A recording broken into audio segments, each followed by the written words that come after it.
નમસ્કાર દર્શક મિત્રો, પીટીએન ન્યૂઝમાં આપ સર્વેનું સ્વાગત છે। હું છું પાર્થિવ જોશી અને સૌથી પહેલા જોઈશું આજના મુખ્ય સમાચાર।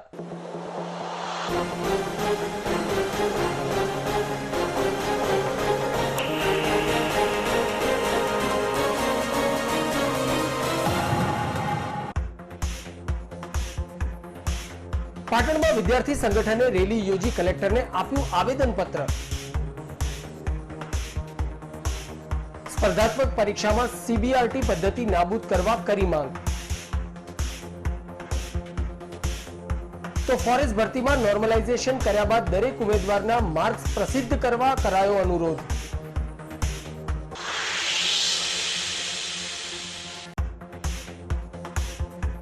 પાટણ શહેર સહિત જિલ્લામાં મેઘમહેર થતાની સાથે જ રોડ રસ્તા બન્યા બિસ્માર।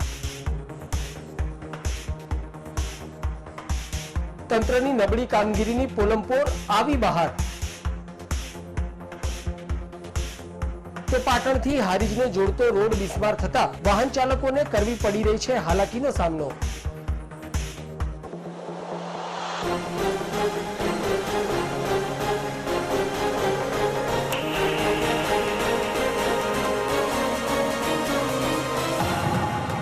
તો હવે જોઈશું આજના સમાચાર વિગતવાર।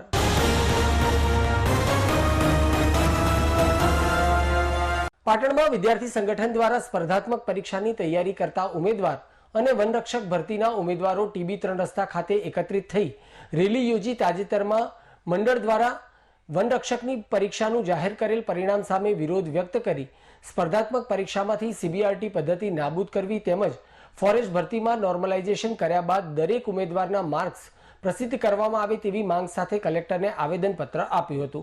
માંગ નહીં પૂરી થાય તો ઉગ્ર આંદોલન કરવાની ચીમકી પણ ઉચ્ચારી હતી।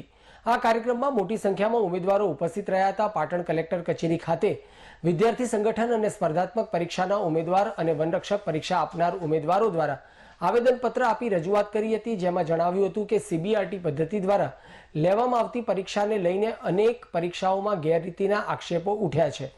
આ પદ્ધતિને લઈને તેમણે ખામી દર્શાવતા કહ્યું હતું કે ટીસીએસ કે અન્ય પ્રાઇવેટ એજન્સી દ્વારા જે કોન્ટ્રાક્ટ ધોરણે કામ અપાય છે તેમાં તેને ગુજરાતી ભાષાનો કોઈ અનુભવ જ હોતો નથી, જેથી જે પેપર સેટ કરવાનું અને પેપર ચેક કરવા માટેનું જે કામ સોંપવામાં આવે છે તેમાં સૌથી વધુ ભાષાંતરની ભૂલો જોવા મળે છે।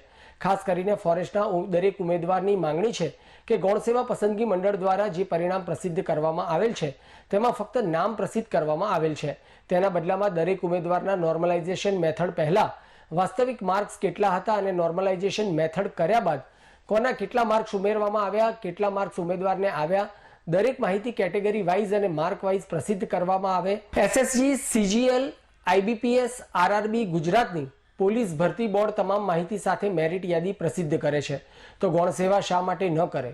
સીબીઆરટી પરીક્ષા દરમિયાન અગણિત વાર ટેકનિકલ ખામીના કારણે આવેલ છે અને જેથી ઉમેદવારને સમયનું નુકસાન જ થાય છે, પરંતુ તેની સાથે ઉમેદવારને ટેકનિકલ ખામીના કારણે મોરલ પણ ડાઉન થઈ જતું હોય છે અને નિરાશ થઈ જતા હોય છે, જેથી નિયત કરેલ સમયમાં દરેક પ્રશ્નને ન્યાય નથી આપી શકાતો અને દરેક ઉમેદવારનું માનવું છે કે સિંગલ પેપર પરીક્ષા જે બધા માટે સમાન તક અને સમાન અવસરની હોઈ શકે છે। હા, અમે પણ માનીએ છીએ કે સિંગલ પેપર પ્રસિદ્ધમાં ઘણા છીંડા હોઈ શકે છે, પરંતુ ભૂતકાળમાં થયેલ છબરડામાંથી બોધપાઠ લઈને આ છીંડા પૂરી ફૂલપ્રૂફ સિસ્ટમ વિકસાવી શકાય। જો જીપીએસસી, પોલીસ ભરતી બોર્ડ જેવી સંસ્થા ઓફલાઈન મોડ પરથી પરીક્ષા લેવાનો આગ્રહ રાખતી હોય તો ગૌણ સેવા શું કામ માટે ઓફલાઈન મોડથી પરીક્ષા ન લઈ શકે?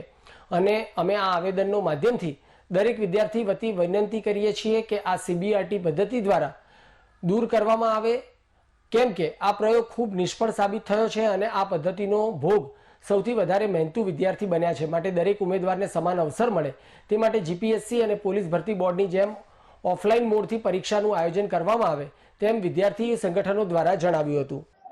સરકાર દ્વારા આ ફોરેસ્ટની એક્ઝામ લેવામાં આવી એ પરીક્ષામાં તમામ વિદ્યાર્થીઓને નોર્મલાઇઝેશન પ્રક્રિયામાં ખાસો બધો ડિફરન્સ જોવા મળે છે। અમુક એવા વિદ્યાર્થીઓ છે કે જેને માર્ક્સ સાવ ઓછા છે છતાંય નામ છે, અમારા જેવાને 150 માર્ક્સ છે છતાંય નામ નથી।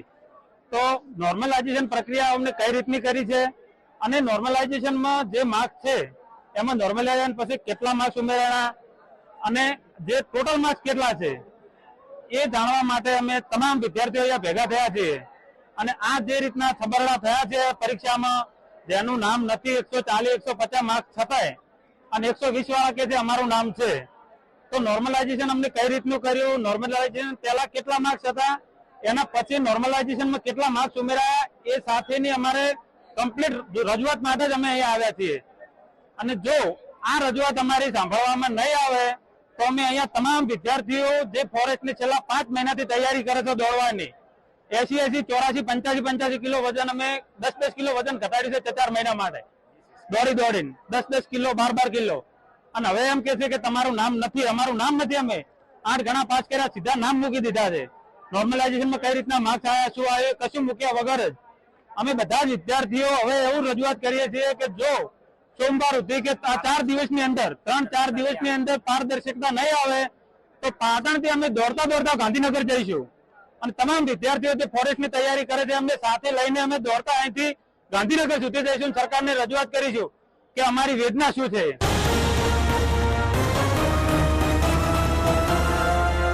અષાઢ વદ 14ના દિવસે દેશભરમાંથી દેવી પૂજકો પાટણ ખાતે પોતાના મૃતક સ્વજનોની શ્રદ્ધાંજલિ આપવા માટે આવે છે.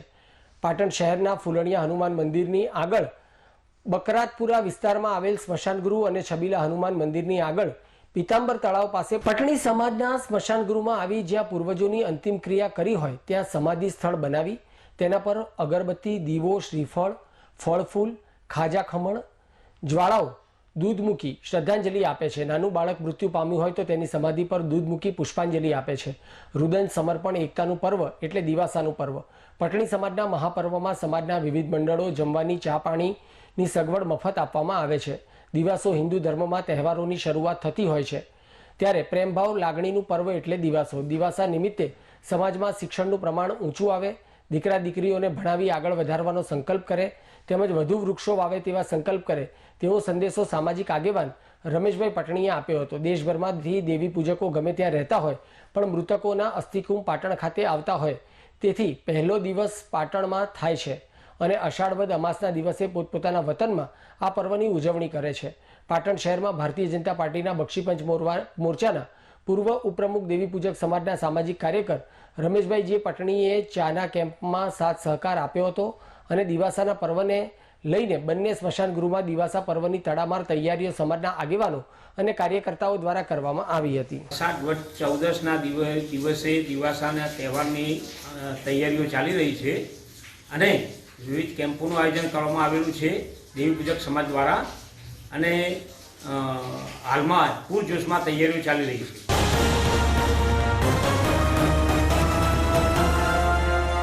પાટણ નગરપાલિકા વિસ્તારમાં આવતા રામનગરનું પરું હરિપુરા આવેલું છે. આ હરિપુરા જવા માટે પાટણ જીબીથી પાયોનિયર સ્કૂલ પાસે રસ્તો હરિપુરા ગામમાં તેમજ હરિપુરા પ્રાથમિક શાળા સુધી આવેલો છે.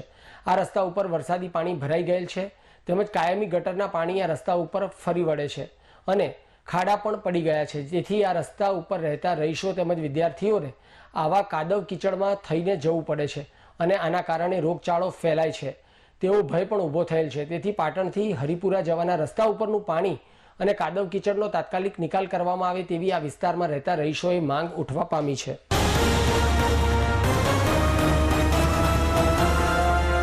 પાટણ જિલ્લા સેવા સદન ખાતે જિલ્લા કલેક્ટર શ્રી અરવિંદ વિજયના અધ્યક્ષસ્થાને ધ્વજવંદન કાર્યક્રમની ઉજવણીના તૈયારીના ભાગરૂપે બેઠક યોજવામાં આવી હતી, જેમાં આ વર્ષે 15મી ઓગસ્ટની જિલ્લા કક્ષાની ઉજવણી સમી ખાતે આવેલ શ્રી BH દવે શિક્ષણ સંકુલમાં થશે. ધ્વજવંદન કાર્યક્રમની ઉજવણીના ભાગરૂપે યોજાયેલ બેઠકમાં કલેક્ટર શ્રી અરવિંદ વિજયને સંલગ્ન અધિકારીશ્રીઓને તેઓએ કરવાની થતી કામગીરી અંગે સૂચન કર્યું હતું. 15મી ઓગસ્ટના દિવસે વિવિધ સાંસ્કૃતિક કાર્યક્રમોથી લઈને પોલીસ પરેડ સુધીના વિવિધ કાર્યક્રમો થવાના છે. ત્યારે આઝાદીના પર્વને પાટણ જિલ્લાના નાગરિકો ઉલ્લાસભેર ઉજવે તે માટે જિલ્લા વહીવટીતંત્ર કટિબદ્ધ છે. 15મી ઓગસ્ટની પૂર્વ તૈયારીઓના ભાગરૂપે આયોજિત બેઠકમાં જિલ્લા વિકાસ અધિકારી શ્રી BM પ્રજાપતિ, નિવાસી અધિક કલેક્ટર શ્રી BS પટેલ, પ્રાંત અધિકારીશ્રી તેમજ વિવિધ વિભાગના અધિકારીશ્રીઓ ઉપસ્થિત રહ્યા હતા.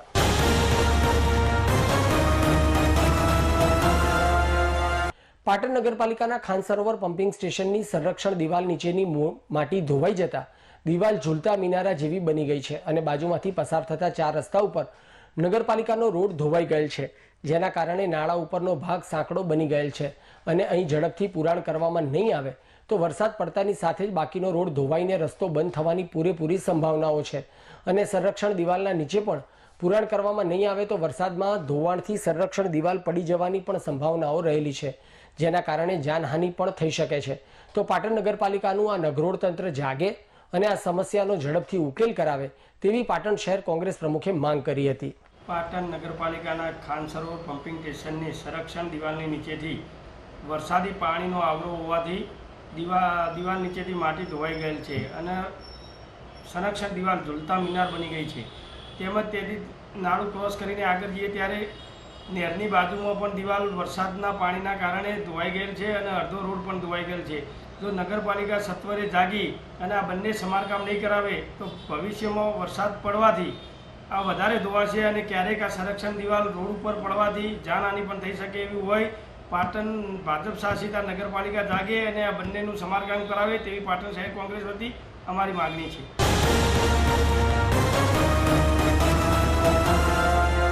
પાટણ શહેર સહિત જિલ્લામાં મેઘમહેર થતાની સાથે જ રોડ રસ્તા ધોવાઈ જતા તંત્રની નબળી કામગીરીની પોલમપોલ બહાર આવવા પામી છે, જેના કારણે પાટણથી હારીજને જોડતો રોડ બિસ્માર થતા વાહન ચાલકો અને રાહદારીઓને તેનો સામનો કરવો પડી રહ્યો છે. સાથે બિસ્માર રોડ પરથી અવરજવર કરવી પણ મુશ્કેલ બનવા પામી છે. પાટણ જિલ્લામાં રાહ જોવડાયા બાદ મેઘરાજાની પધરામણી થવાની સાથે જ તંત્રની અનેક પોલો વરસાદી માહોલમાં બહાર આવવા પામી છે, જેમાં પાટણ અને હારીજ જવાના હાઈવે માર્ગ પર આવેલ લિંક રોડ પર સિઝનના પ્રથમ વરસાદમાં જ હાલત બિસ્માર બની જવા પામી છે, જેના કારણે રાહદારીઓ અને વાહન ચાલકોને ભારે હાલાકીનો સામનો કરવાનો વારો આવ્યો છે. અને હાઈવે હોવાના કારણે રોજિંદા બિસ્માર રોડ પરથી અસંખ્ય વાહન ચાલકો પસાર થતા હોય છે, જેથી શરીર માટે તેમજ વાહનો માટે પણ રોડ યોગ્ય ન રહ્યો હોવાથી પ્રજાના ટેક્સના રૂપિયા સાવ સામાન્ય વરસાદમાં જ તંત્ર દ્વારા બનાવવામાં આવેલ રોડમાં ધોવાઈ ગયા છે અને રોડની હલકી ગુણવત્તા બહાર આવી જવા પામી છે. સાથે હાઈવે પર ઠેર ઠેર નાના મોટા ખાડાઓ પડ્યા છે અને ખાડાઓમાં પાણી ભરાયેલ હોવાથી ખાડા નજર ન આવતા વાહન ચાલકોની સામાન્ય ભૂલ અકસ્માત સર્જી શકે તેવી સ્થિતિ જોવા મળી રહી છે, જેથી કરોડોના રોડ રસ્તાની ગુણવત્તા સાવ હલકી હોવાથી સામાન્ય વરસાદમાં તે ધોવાઈ જાય છે. પાટણથી હારી જવાનો રોડ પહેલાથી ચોમાસામાં આ રોડ વરસાદમાં ધોવાઈ ગયો છે. વરસાદમાં મોટા ખાડાઓની ભરમાર જોવા મળી રહી છે. પાટણથી હારીજના માર્ગ નાના મોટા ખાડાઓ જોવા મળી રહ્યા છે.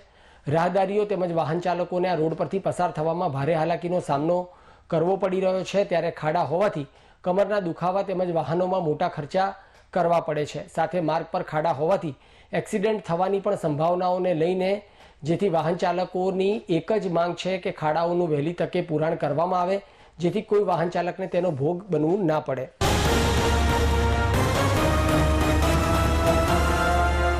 સમાચાર પૂર્ણ કરતા પહેલા આજના મુખ્ય સમાચાર પર ફરી એક નજર.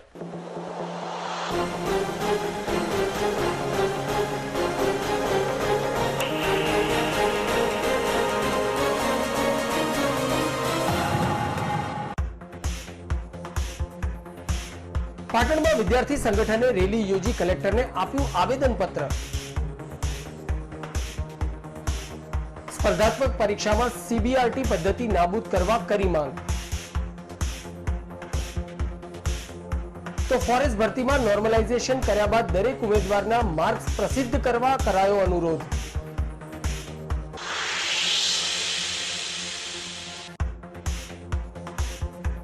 પાટણ શહેર સહિત જિલ્લામાં મેઘમહેર થતાની સાથે જ રોડ રસ્તા બન્યા બિસ્માર.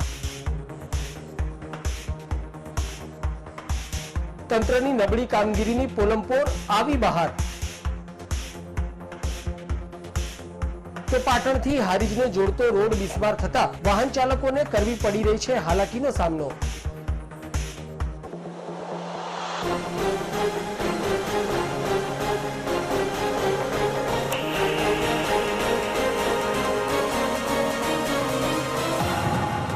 તો આ સાથે આજનું સમાચાર બુલેટિન સમાપ્ત કરીએ છીએ. મને રજા આપશો. ધન્યવાદ.